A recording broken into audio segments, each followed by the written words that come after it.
Hello student, आज का हमारा टॉपिक है derivative as a rate measure. मतलब डेरिवेटिव का सबसे इंपॉर्टेंट यूजफुल एप्लीकेशन है रेट मेजरमेंट में। जैसे कि अगर हम इसको फिजिक्स में अप्लाई करें तो फिजिक्स में एक मैं कंसेप्ट लेता हूं। सपोज एक पार्टिकल है, वो particle at time T S displacement हो गया। एक पार्टिकल मूव हो रहा है और एट टाइम टी पे उसका लीनियर डिस्प्लेसमेंट एस है। एस क्या हुआ उसका? Linear displacement. एक पार्टिकल है जो मूव हो रहा है तो एट टाइम टी उसका एस इतना लीनियर डिस्प्लेसमेंट है। So rate of change of displacement with respect to time, rate of change of displacement with respect to time is called as its velocity, rate of change of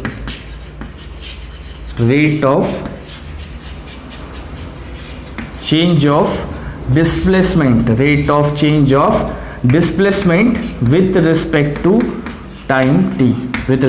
time t, ठीक है।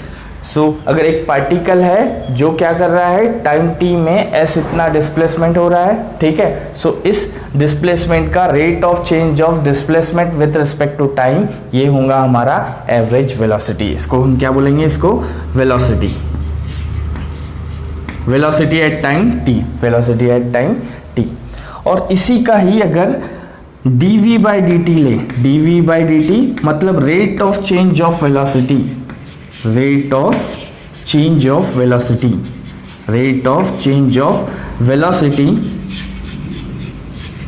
with respect to time. So rate of change of velocity with respect to time इसको बोलेंगे हम acceleration। सो आपको ये point याद रखना है कि एक पार्टिकल है, जो पार्टिकल मूव हो रहा है, सो एट टाइम टी उसका लीनियर डिस्प्लेसमेंट एस है, ठीक है। तो उसकी वेलोसिटी क्या होगी? Rate of change of displacement with respect to time. मतलब इस डिस्प्लेसमेंट का हम डेरिवेटिव लेंगे with respect to time T, तो वो हो गया हमारा velocity.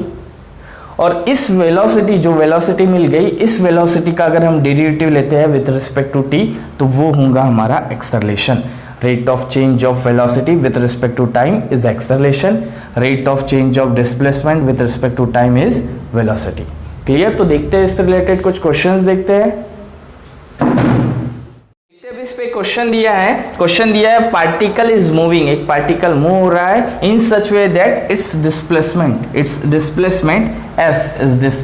S at time T. उसका डिस्प्लेसमेंट दिया है, displacement S is equal to दिया है 2t² + 5t + 20 और बोला है find the its velocity and acceleration after 2 second. 2 second के बाद उसकी वेलोसिटी क्या होगी और उसका एक्सेलरेशन क्या होगा, ये हमें फाइंड करना है। तो मैंने आपको कंसेप्ट बताया कि अगर एक पार्टिकल है जो मेरा मूव हो रहा है तो एट टाइम टी अगर उसने डिस्प्लेसमेंट एस कवर किया, ठीक है, तो उसकी वेलोसिटी क्या होंगी? Derivative of displacement with respect to time, और उसका एक्सेलरेशन होगा derivative of velocity with respect to time. तो चलो सबसे पहले इसका वेलोसिटी फाइंड करना है। तो ये जो हमारा इक्वेशन दिया है s = 2t² + 5t + 20, तो इसको क्या करते हैं? डिफरेंशिएट करते हैं विथ रिस्पेक्ट टू t, ठीक है। तो चलो s का derivative with respect to t क्या हो जाएगा?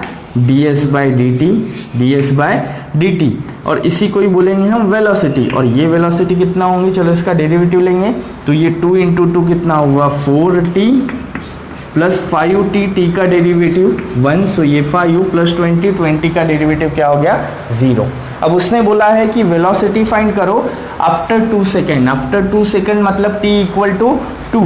तो चलो इसको फाइंड करते हैं एट t = 2। मतलब ये जो भी वेलोसिटी आई है उसमें जो टाइम है उस टाइम की जगह कितना ले लेंगे? 2 + 5, सो ये हो गया 8 + 5, और 8 + 5 कितना हो गया? ये 13। मतलब इसकी जो वेलोसिटी मिल गई वो वेलोसिटी हो गई 13 यूनिट पर सेकेंड, ठीक है। अब ऐसे इसका एक्सेलरेशन फाइंड करना है। तो एक्सेलरेशन देखो क्या होता है? Rate of change of velocity with respect to time, मतलब derivative of velocity with respect to time. तो यहाँ पे देखो वेलोसिटी आपकी क्या आ गई है? Velocity v = velocity v is equal to 4t plus 5। तो एक्सेलरेशन फाइंड करना है तो क्या करेंगे, differentiate with respect to t। So derivative of v with respect to t क्या हो गया, dv by dt। dv by dt equal to, इसी dv बाई dt को बोलते हैं एक्सेलरेशन a। चलो अब इसका डेरिवेटिव लेंगे तो 4 और t का डेरिवेटिव कितना होता है 1। सो ये 4 हो गया प्लस 5 कांस्टेंट है, उसका डेरिवेटिव 0। सो एक्सेलरेशन मिल गया हमको 4। और एक्सेलरेशन का यूनिट होगा, यूनिट यहाँ कुछ दिया नहीं इसलिए यूनिट लेता हूँ सेकेंड स्क्वायर। सो एक पार्टिकल है जो एट टाइम t उसने इतना डिस्प्लेसमेंट कवर किया है, ठीक है। सो उसका आफ्टर 2 सेकेंड उसकी वेलोसिटी हो गई 13 यूनिट पर सेकेंड और उसका एक्सेलरेशन आफ्टर 2 सेकेंड होगा 4 unit per second square. Clear है बेटा। देखो नेक्स्ट क्वेश्चन दिया है जिसमें एक पार्टिकल है, उस पार्टिकल का डिस्प्लेसमेंट दिया है s is equal to T cube minus 4t square minus 5t, ठीक है। और बोला है कि find the velocity and acceleration at t equal to 2 second. 2 second के बाद उसका वेलोसिटी कितना होगा और उसका एक्सेलरेशन कितना होगा ये फाइंड करना है। सो सॉल्यूशन लिखता हूं मैं। देखो यहाँ पे डिस्प्लेसमेंट दिया है इन टर्म्स ऑफ टाइम, तो इन टर्म्स ऑफ टाइम कितना है वो t cube minus 4t square minus 5t। अब वेलोसिटी फाइंड करना है और डिस्प्लेसमेंट दिया है, तो वेलोसिटी और डिस्प्लेसमेंट में क्या रिलेशन है, rate of change of displacement with respect to time. मतलब derivative of displacement with respect to time ये होता है हमारा वेलोसिटी। तो इस डिस्प्लेसमेंट से वेलोसिटी फाइंड करने के लिए मैं क्या करता हूं, इसका डेरिवेटिव लेता हूं, differentiate with respect to t। So derivative of s with respect to t is ds by dt और ये ds बाई dt ही क्या हुआ मेरा वेलोसिटी। तो चलो इसका डेरिवेटिव फाइंड करते हैं विद रिस्पेक्ट टू t। तो इस t क्यूब का डेरिवेटिव हो जाएगा 3t square minus 4t square, इसका derivative 4 into 2 8t minus 5t का डेरिवेटिव इज 5, ठीक है। अब यहाँ पे क्या करना है, इस वेलोसिटी को फाइंड करना है at t equal to 2 second पे फाइंड करना है। तो मैं क्या करता हूँ, इस क्वेश्चन में जहां भी t है उसकी जगह मैं 2 लिखता हूं। तो ये 3t स्क्वायर है तो 3t square minus 8 into 2 minus 5। सो देखो इसको सॉल्व करेंगे। सो ये हुआ 3, 2 square is 4 minus 16 minus 5। So 12 minus 16 minus 5। So 12 minus 16 minus 4 और माइनस 5 इज माइनस 9। तो वेलोसिटी मिल गई हमको ना माइनस 9, इसको लेते हैं unit per second, unit per second, ये हो गई वेलोसिटी। अब ऐसे ही फाइंड करना है हमको एक्सेलरेशन। तो एक्सेलरेशन का और वेलोसिटी का रिलेशन है कि rate of change of velocity with respect to time. मतलब आपकी जो भी वेलोसिटी मिली है इन टर्म्स ऑफ टाइम उसका डेरिवेटिव लो विथ रिस्पेक्ट टू t, वो होगा एक्सेलरेशन। तो देखो यहाँ पे जो मेरी वेलोसिटी है in terms of t, velocity in terms of t मिला है, लिखता हूं मैं इसको v is equal to 3t square minus 8t minus 5। So velocity दिया है, एक्सेलरेशन फाइंड करना है, तो इस वेलोसिटी का हमको क्या करना पड़ेगा, डेरिवेटिव लेना पड़ेगा with respect to t। So इसको डिफरेंशिएट करेंगे, differentiate with respect to t। So v का डेरिवेटिव, v को डिफरेंशिएट करेंगे विथ रिस्पेक्ट टू t, तो ये होता है dv by dt। So it is a rate of change of velocity with respect to time, इसको बोलेंगे हम एक्सेलरेशन। और अब डेरिवेटिव लेते हैं, तो ये 3t स्क्वायर, इसका डेरिवेटिव 3 इंटू 2 कितना हो गया 6t माइनस 8t, इसका डेरिवेटिव 8 और ये 5 का डेरिवेटिव 0। अब यहाँ पे एक्सेलरेशन भी फाइंड करना है हमको एट t इक्वल टू 2। मतलब इस क्वेश्चन में जहां t है उसकी जगह 2 ले लेंगे, माइनस 8, तो ये हो गया 12 minus 8 so equal to 4। So acceleration मिल गया 4, इसका यूनिट होता है unit per second square. So acceleration is 4 unit per second square and its velocity is minus 9 unit per second square. So देखो यहाँ पे नेक्स्ट क्वेश्चन दिया है, the volume of spherical ball increases at rate of 4 pi cc per second. एक spherical ball है जिसका volume increase हो रहा है किस रेट से इंक्रीज हो रहा है? At the rate of 4 pi cc centimetre square.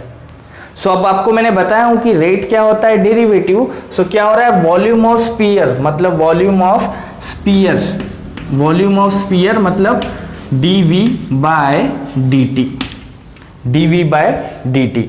The volume of spherical ball increases at a rate of 4 pi c per second। मतलब कोई स्पेरिकल बॉल है जिसका वॉल्यूम टाइम के हिसाब से इस रेट से चेंज हो रहा है।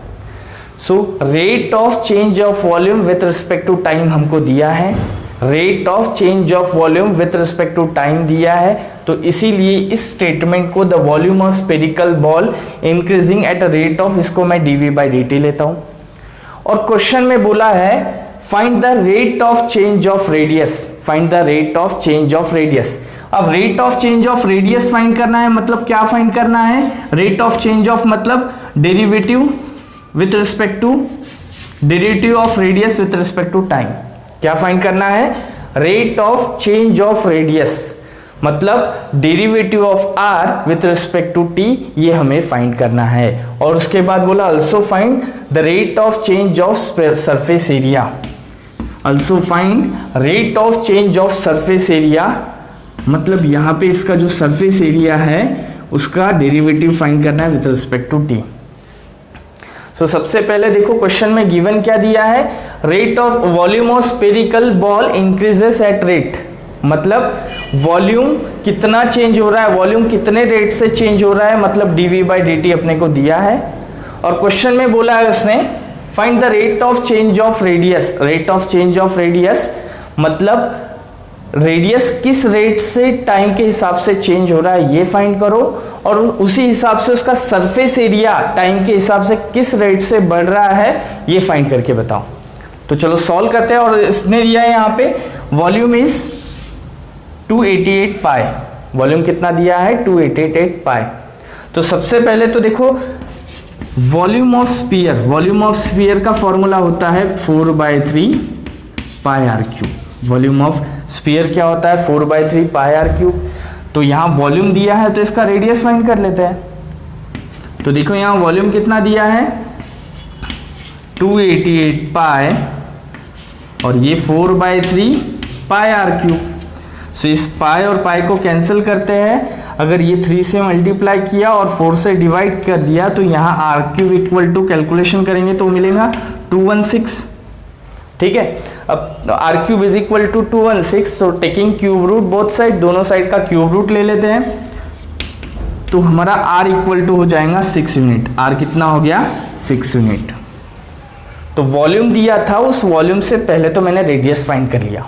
अब इस क्वेश्चन में इसने जो हमको मेन पूछा है कि फाइंड करो dr बाई dt, मतलब rate of change of radius find करो। तो rate of change of radius find करना है तो देखो वॉल्यूम क्या होता है volume equal to 4/3 pi R cube. अब dr बाई dt फाइंड करना है तो एक काम करता हूं, इस इक्वेशन को क्या करते हैं हम डिफरेंशिएट करते हैं विथ रिस्पेक्ट टू t, इसका डेरिवेटिव लेंगे विथ रिस्पेक्ट टू t। तो v का derivative with respect to t क्या हो जाएगा dv by dt equal to 4/3 pi, constant है तो एज इट इज रहेगा। और ये r क्यूब का डेरिवेटिव होगा 3r स्क्वायर और इसका derivative with respect to t है तो वो क्या लेंगे हम dr बाई dt। r का derivative with respect to t है तो r क्यूब को लिखा मैंने 3r स्क्वायर और r का derivative with respect to t क्या हुआ dr बाई dt। सो अब देखो यहाँ पे ये 3 और ये 3 कैंसिल इक्वल टू, अब देखो dv बाई dt तो इसने अपने को दिया है, dv बाई dt कितना होता है 4 पाई। तो यहाँ पे dv बाई dt की जगह लिखता हूँ मैं 4 बाय, वो प्रॉब्लम में गिवन है। और ये क्या बचा 4 pi R square into dr by dt। तो ये 4 पाई और 4 पाई कैंसिल, यहाँ पे देखो क्या बचा 1, तो ये आर स्क्वायर इस साइड मल्टीप्लीकेशन में ट्रांसफर होकर डिवीजन में आ जाएगा, that is 1/r square equal to dr by dt। अब ये dr बाई dt हमको फाइंड करना है और हमको रेडियस पता है, रेडियस कितनी है 6। तो एक काम करते हैं यहाँ dr by dt equal to 1/r square, r की जगह 6 लेते हैं क्योंकि रेडियस कितनी है हमारी 6। तो ये 6 square, so this dr/dt equal to 1/36। dr/dt कितना आ गया 1/36। मतलब किसी स्पेरिकल बॉल का अगर वॉल्यूम इस रेट से इंक्रीज हो रहा है, 4π रेट से इंक्रीज हो रहा है, तो उस समय उसकी जो रेडियस है वो रेडियस इंक्रीज होंगी 1/36। 1/36 इस रेट से क्या होंगी, वो रेडियस इंक्रीज होंगी। ऐसे ही अभी यहां पे बोला उसने find the rate of change of surface area. Find the rate of change of surface area मतलब ds/dt फाइंड करना है। तो देखो सरफेस एरिया क्या होता है स्फीयर का 4πr²। ठीक है, तो चलो यहां पे ds/dt फाइंड करना है, तो मैं इसका डेरिवेटिव लेता हूं, differentiate with respect to t। So differentiate with respect to t लिया तो s का डेरिवेटिव सरफेस एरिया का ds/dt इक्वल टू 4π कांस्टेंट है एज इट इज, r² का डेरिवेटिव होगा 2r और इसको रेडियस का डेरिवेटिव dr/dt। सो देखो इक्वल टू 4π टू r कितना है, r है यहाँ पे हमने फाइंड किया 6 इंटू dr/dt। dr/dt फाइंड किया, dr/dt कितना है 1/36। सो 1/36। तो इसको सॉल्व कर लेंगे, सॉल्व किया तो ये 6 1 ये 6, ठीक है, ये 2 1 ये कितना हुआ 3। सो ये मिल गया हमको 4/3। सो ds/dt is 4/3 cc per second square. ठीक है, तो अगर किसी स्पेरिकल बॉल का वॉल्यूम 4π cc पर सेकेंड के हिसाब से इंक्रीज हो रहा है, तो अगर उसका वॉल्यूम इंक्रीज हो रहा है तो उसमें उसका जो रेडियस है वो इस रेट से इंक्रीज होगा और उसका जो सरफेस एरिया है वो होगा 4/3 इस रेट से वो इंक्रीज होगा। तो सेम इसी तरीके से हम रेट मेजरमेंट के क्वेश्चन सॉल्व कर सकते हैं। आपको आपके टेक्स्ट बुक के रेट मेजरमेंट के क्वेश्चन सॉल्व करने हैं, कोई डिफिकल्टी है तो मुझे पूछना है, व्हाट्सअप करना है, ठीक है।